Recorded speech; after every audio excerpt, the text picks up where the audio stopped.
यार दोस्तों, ਤੁਹਾਨੂੰ ਕੀ ਲੱਗਦਾ ਵਾ ਕਿ ਇੰਡੀਅਨ ਕ੍ਰਿਕਟ ਟੀਮ ਦਾ ਜਿਹੜਾ ਸਾਬਕ ਖਿਡਾਰੀ ਸੀ ਸਚਿਨ ਟੰਡੂਲਕਰ, ਉਹ ਵਿਰਾਟ ਕੋਹਲੀ ਤੋਂ ਬਿਹਤਰ ਸੀ ਜਾਂ ਨਹੀਂ ਬਿਹਤਰ? ਸਚਿਨ ਟੰਡੂਲਕਰ ਦੀ ਜਿਹੜੀ ਪਰਫਾਰਮੈਂਸ ਸੀ ਉਹ ਤੇ ਆਪਾਂ ਮੰਨਦੇ ਹਾਂ ਕਿ ਵਿਰਾਟ ਕੋਹਲੀ ਤੋਂ ਤਾਂ ਕਈ ਦਰਜੇ ਬਿਹਤਰ ਵਾ। ਸਚਿਨ ਟੰਡੂਲਕਰ ਨੇ ਜਿਹੜੇ ਰਿਕਾਰਡ ਬਣਾਤੇ ਆ, ਵਿਰਾਟ ਕੋਹਲੀ ਹੁਣ ਉਹ ਰਿਕਾਰਡ ਤੋੜਦਾ ਤੇ ਪਿਆ ਵਾ। ਲੇਕਿਨ ਸਚਿਨ ਟੰਡੂਲਕਰ ਜਿਹੜਾ ਵਾ ਉਹ ਇੰਡੀਆ ਦਾ ਇੱਕ ਬਹੁਤ ਜ਼ਬਰਦਸਤ ਬੱਲੇਬਾਜ਼ ਸੀ। ਇੰਡੀਆ ਦੇ ਵਿੱਚ ਸਚਿਨ ਟੰਡੂਲਕਰ ਨੂੰ ਖੁਦਾ ਕਿਹਾ ਜਾਂਦਾ ਸੀ ਕ੍ਰਿਕਟ ਦਾ। ਲੇਕਿਨ ਯਾਰ ਵਿਰਾਟ ਕੋਹਲੀ ਜਿਹੜੇ ਆ ਉਹ ਵੀ ਬਹੁਤ ਜ਼ਬਰਦਸਤ ਖਿਡਾਰੀ ਆ, ਕਿਉਂਕਿ ਸਚਿਨ ਟੰਡੂਲਕਰ ਜਿਹੜੇ ਆ ਜਦੋਂ ਰਿਟਾਇਰ ਹੋਏ ਸੀ ਉਸ ਤੋਂ ਬਾਅਦ ਚੋਂ ਵਿਰਾਟ ਕੋਹਲੀ ਨੇ ਸਚਿਨ ਟੰਡੂਲਕਰ ਦੀ ਜਿਹੜੀ ਆ ਪਰਫਾਰਮੈਂਸ, ਉੱਦਾਂ ਦੀ ਪਰਫਾਰਮੈਂਸ ਵਿਰਾਟ ਕੋਹਲੀ ਨੇ ਦਿੱਤੀ ਸੀ। ਵਿਰਾਟ ਕੋਹਲੀ ਜਿਹੜੇ ਕਹਿੰਦੇ ਆ ਕਿ ਮੈਂ ਸਚਿਨ ਟੰਡੂਲਕਰ ਵੱਲ ਦੇਖ ਕੇ ਹੀ ਮੇਰੇ ਵਿੱਚ ਕ੍ਰਿਕਟ ਦਾ ਸ਼ੌਂਕ ਪੈਦਾ ਹੋਇਆ ਸੀ, ਉਹਨਾਂ ਨੂੰ ਹੀ ਮੈਂ ਫਾਲੋ ਕਰਦਾ ਵਾਂ। ਲੇਕਿਨ ਦੋਸਤੋ, ਤੁਹਾਨੂੰ ਕੀ ਲੱਗਦਾ ਵਾ ਕਿ ਸਚਿਨ ਟੰਡੂਲਕਰ ਜਿਹੜੇ ਸੀ ਉਹ ਵਿਰਾਟ ਕੋਹਲੀ ਤੋਂ ਇੱਕ ਅੱਛੇ ਖਿਡਾਰੀ ਸੀ ਜਾਂ ਨਹੀਂ? ਲੇਕਿਨ ਜਦੋਂ ਇਹੀ ਸਵਾਲ ਪਾਕਿਸਤਾਨ ਕ੍ਰਿਕਟ ਟੀਮ ਦੇ ਸਭ ਤੋਂ ਤੇਜ਼ ਗੇਂਦਬਾਜ਼, ਬਲਕਿ ਮੈਂ ਇਹ ਕਹੂੰਗਾ ਕਿ ਦੁਨੀਆ ਦੇ ਸਭ ਤੋਂ ਤੇਜ਼ ਗੇਂਦਬਾਜ਼ ਸ਼ੁਏਬ ਅਖਤਰ ਦੇ ਕੋਲੋਂ ਜਦੋਂ ਇਹ ਗੱਲ ਪੁੱਛੀ ਗਈ ਨਾ, ਉਹਨਾਂ ਨੇ ਦੱਸਾਂ ਕੀ ਕਿਹਾ ਸੀ। ਉਹਨਾਂ ਨੇ ਇਹ ਗੱਲ ਕਹੀ ਕਿ ਵਿਰਾਟ ਕੋਹਲੀ ਵੀ ਇੱਕ ਅੱਛਾ ਖਿਡਾਰੀ ਆ। ਮੈਂ ਮੰਨਦਾ ਵਾਂ ਕਿ ਵਿਰਾਟ ਕੋਹਲੀ ਇੱਕ ਬਹੁਤ ਅੱਛਾ ਖਿਡਾਰੀ ਆ, ਲੇਕਿਨ ਸਚਿਨ ਟੰਡੂਲਕਰ ਜਿਹੜਾ ਵਾ ਉਹ ਬਹੁਤ ਹੀ ਅੱਛਾ ਖਿਡਾਰੀ ਸੀ। ਸਚਿਨ ਟੰਡੂਲਕਰ ਦਾ ਕੋਈ ਮੁਕਾਬਲਾ ਨਹੀਂ। ਅੱਜ ਦੇ ਦੌਰ ਦੇ ਵਿੱਚ ਜਿਹੜੀ ਅੱਜ ਦੀ ਜਨਰੇਸ਼ਨ ਆ ਉਹ ਤੇ ਵਿਰਾਟ ਕੋਹਲੀ ਨੂੰ ਇੱਕ ਜ਼ਬਰਦਸਤ ਖਿਡਾਰੀ ਕਹਿੰਦੇ ਆ, ਕਿਉਂਕਿ ਕੋਈ ਵੀ ਦੁਨੀਆ ਦੇ ਵਿੱਚ ਕੋਈ ਕ੍ਰਿਕਟਰ ਜਿਹੜਾ ਅੱਛੀ ਪਰਫਾਰਮੈਂਸ ਦਿੰਦਾ ਵਾ ਤੇ ਉਹਦੇ ਬਾਰੇ ਇਹ ਕਿਹਾ ਜਾਂਦਾ ਵਾ ਕਿ ਇਹ ਵੀ ਵਿਰਾਟ ਕੋਹਲੀ ਤਰ੍ਹਾਂ ਅੱਛੀ ਪਰਫਾਰਮੈਂਸ ਦੇ ਰਿਹਾ ਵਾ। ਕੋਈ ਇਹ ਨਹੀਂ ਕਹਿੰਦਾ ਕਿ ਸਚਿਨ ਟੰਡੂਲਕਰ ਤਰ੍ਹਾਂ ਅੱਛੀ ਪਰਫਾਰਮੈਂਸ ਦੇ ਰਿਹਾ ਵਾ ਜਾਂ ਉਹਦਾ ਕੋਈ ਸਚਿਨ ਟੰਡੂਲਕਰ ਦੇ ਨਾਲ ਮੁਕਾਬਲਾ ਨਹੀਂ ਕਰਦੇ, ਬਲਕਿ ਵਿਰਾਟ ਕੋਹਲੀ ਦੇ ਨਾਲ ਮੁਕਾਬਲਾ ਕਰਦੇ ਆ ਅੱਜ ਦੀ ਜਨਰੇਸ਼ਨ ਦੇ ਵਿੱਚ। ਲੇਕਿਨ ਦੋਸਤੋ, ਸਚਿਨ ਟੰਡੂਲਕਰ ਜਿਹੜੇ ਸੀ ਉਹ ਵਾਕਈ ਇੱਕ ਬਹੁਤ ਜ਼ਬਰਦਸਤ ਬੱਲੇਬਾਜ਼ ਸੀ। ਸ਼ੁਏਬ ਅਖਤਰ ਨੇ ਗੱਲ ਸਹੀ ਕੀਤੀ ਆ ਕਿ ਸਚਿਨ ਟੰਡੂਲਕਰ ਦਾ ਕੋਈ ਮੁਕਾਬਲਾ ਨਹੀਂ।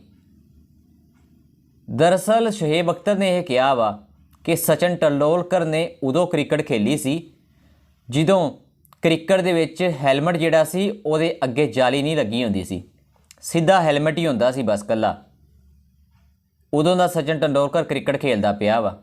ਸ਼ੁਏਬ ਅਖਤਰ ਨੇ ਇਹ ਵੀ ਗੱਲ ਕਹੀ ਆ ਕਿ ਸਚਿਨ ਟੰਡੂਲਕਰ ਜਿਹੜੇ ਆ ਉਹਨਾਂ ਨੇ ਵਸੀਮ ਅਕਰਮ ਦਾ ਮੁਕਾਬਲਾ ਕੀਤਾ ਵਾ, ਮੇਰਾ ਮੁਕਾਬਲਾ ਕੀਤਾ ਵਾ, ਵਕਾਰ ਯੂਨਸ ਦਾ ਮੁਕਾਬਲਾ ਕੀਤਾ ਵਾ। ਲੇਕਿਨ ਵਿਰਾਟ ਕੋਹਲੀ ਜਿਹੜੇ ਆ ਉਹਨਾਂ ਨੇ ਤੇ ਵਸੀਮ ਅਕਰਮ ਦਾ ਮੁਕਾਬਲਾ ਨਹੀਂ ਕੀਤਾ ਜਾਂ ਮੇਰਾ ਮੁਕਾਬਲਾ ਨਹੀਂ ਕੀਤਾ ਜਾਂ ਵਕਾਰ ਯੂਨਸ ਦਾ ਮੁਕਾਬਲਾ ਤੇ ਨਹੀਂ ਕੀਤਾ ਨਾ, ਕਿਉਂਕਿ ਹੁਣ ਕ੍ਰਿਕਟ ਦੇ ਵਿੱਚ ਬਹੁਤ ਜ਼ਿਆਦਾ ਤਬਦੀਲੀਆਂ ਹੋ ਗਈਆਂ ਵਾ।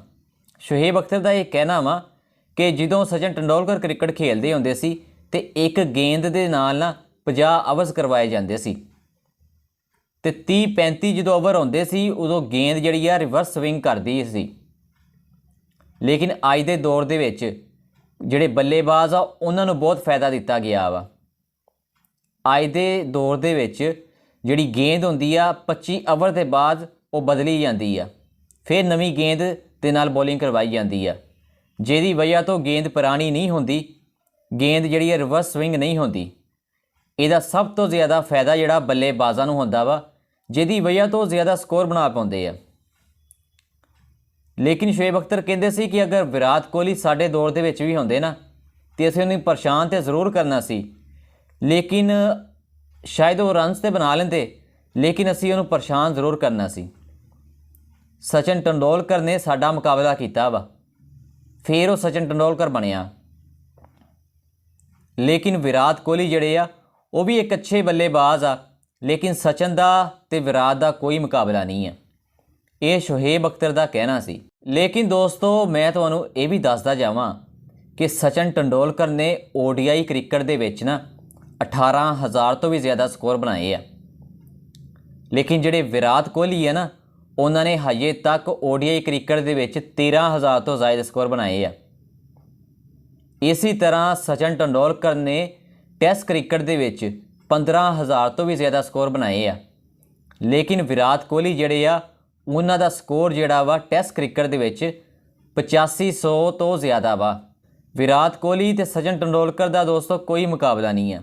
ਸਚਿਨ ਤੇਂਦੁਲਕਰ ਨੇ ਇੰਨੇ ਜ਼ਿਆਦਾ ਰਨਸ ਬਣਾਏ ਆ, ਲੇਕਿਨ ਦੋਸਤੋ ਵਿਰਾਟ ਕੋਹਲੀ ਵੀ ਇੱਕ ਅੱਛਾ ਖਿਲਾੜੀ ਆ, ਇਸ ਗੱਲ ਦੇ ਵਿੱਚ ਕੋਈ ਸ਼ੱਕ ਤੇ ਨਹੀਂ ਹੈ। ਲੇਕਿਨ ਤੁਸੀਂ ਕੀ ਕਹਿੰਦੇ ਆ ਕਿ ਵਿਰਾਟ ਕੋਹਲੀ ਬਿਹਤਰ ਆ ਜਾਂ ਸਚਿਨ ਤੇਂਦੁਲਕਰ ਬਿਹਤਰ ਆ? ਮੈਨੂੰ ਕਮੈਂਟਸ ਦੇ ਵਿੱਚ ਜ਼ਰੂਰ ਦੱਸਿਓ।